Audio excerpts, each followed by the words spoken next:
নিচের সময়গুলোকে ঘন্টায় প্রকাশ করো।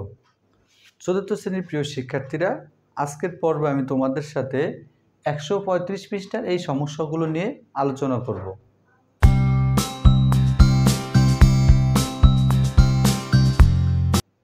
হ্যালো ভিউয়ার্স, তোমাদের গণিত বইয়ের 11 অধ্যায়ের 135 পৃষ্ঠার যেই সমস্যাগুলো ছিল সেই সমস্যাগুলো হলো নিচের সময়গুলোকে ঘন্টায় প্রকাশ করো। এখানে তিনটা সময় দেওয়া আছে, এই তিনটা সময়কে ঘন্টায় রূপান্তর করতে হবে। তাহলে 1 নম্বর যে অঙ্কটা ছিল এখানে ছিল 3 দিন, এই 3 দিন, 2 নম্বরে ছিল 1 সপ্তাহ, 3 নম্বরে ছিল 9 সপ্তাহ 6 দিন। তো এই সবগুলোকে আমাকে ঘন্টায় করতে হবে। তাহলে প্রথমে 1 নম্বর যে অঙ্কটি ছিল এখানে ছিল 3 দিন। তাহলে 3 দিনেরটা বের করতে হলে 3 দিনে কত ঘন্টা হয়, 3 দিনে কত ঘন্টা হয় এটা বের করতে হলে আগে আমাদেরকে একদিনে কত ঘন্টা সেটা জানতে হবে।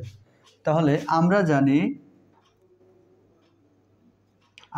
জানি একদিন সমান 24 ঘন্টা, 24 ঘন্টা। এখন সুতরাং যে 3 দিন আছে 3 দিনে কত ঘন্টা সেটা আমাদেরকে বের করতে হবে।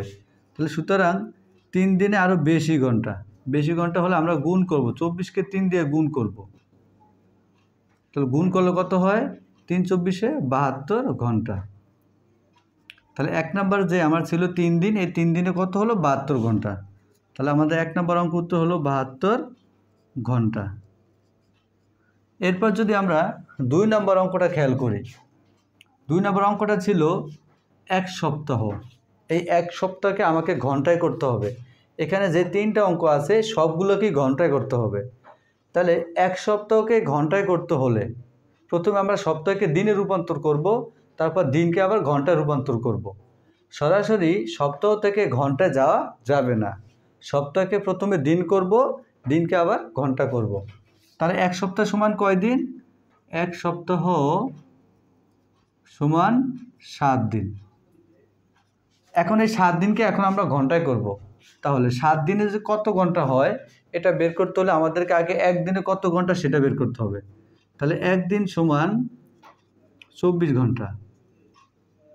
এখন এই 7 দিনে কত ঘন্টা হয় সেটা বের করব। তাহলে দেখব সুতরাং 7 দিনে আরও বেশি ঘন্টা। তাহলে 24কে আমরা 7 দ্বারা গুণ করব। 7 দ্বারা গুণ করলে কত হয় দেখো, 4 7 28 8 28 2, 7 2 গুণে 14 আর 2 16, তার মানে 168 ঘন্টা। তাহলে 2 নম্বর যে আমাদের উত্তরটা বের হলো সেটা হলো 1 সপ্তাহে 168 ঘন্টা।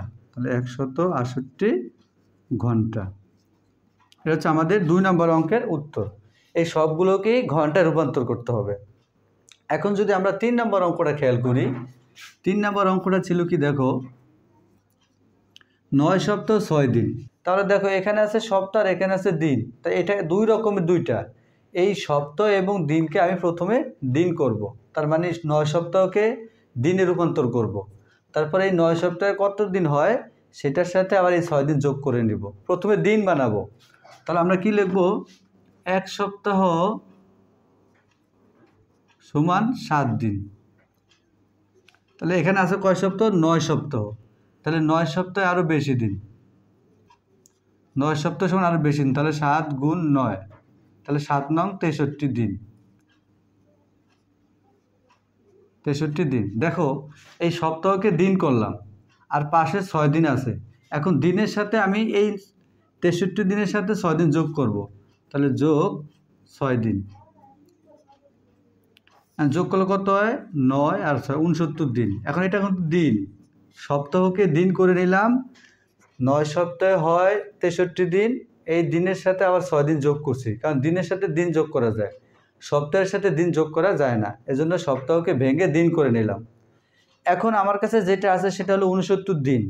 এখন 69 দিনকে আবার করতে হবে ঘন্টায়, কারণ আমাকে বলাই হয়েছে যে নিচে সময়গুলোকে ঘন্টায় প্রকাশ করো। তো এখন আমি বের করলাম দিন, এখন আবার দিনকে ঘন্টায় করব। তাহলে 69 দিনে কত ঘন্টা এটা বের করতে হলে আগে আমাকে একদিনে কত ঘন্টা সেটা জানতে হবে। তাহলে আমরা জানি একদিন সমান 24 ঘন্টা। তাহলে এখানে আছে কত 69 ঘন্টা, তাহলে সুতরাং 69 দিন, তাহলে 69 দিনে আরও বেশি ঘন্টা, তাহলে আমরা 24কে 69 দ্বারা গুণ করব। আচ্ছা, গুণফলটা যদি আমি একটু এখানে লিখি তোমাদেরকে, দেখো 69কে আমরা 24 দ্বারা গুণ করব। তাহলে 4 নং 36-এ 6, হাতে আছে 3, 424 আর 3 হচ্ছে 27, 1 ঘর 0, 9 দুগুণে 18-এর 8, হাতে আছে 1, 6 দিন 12 আর 1 13।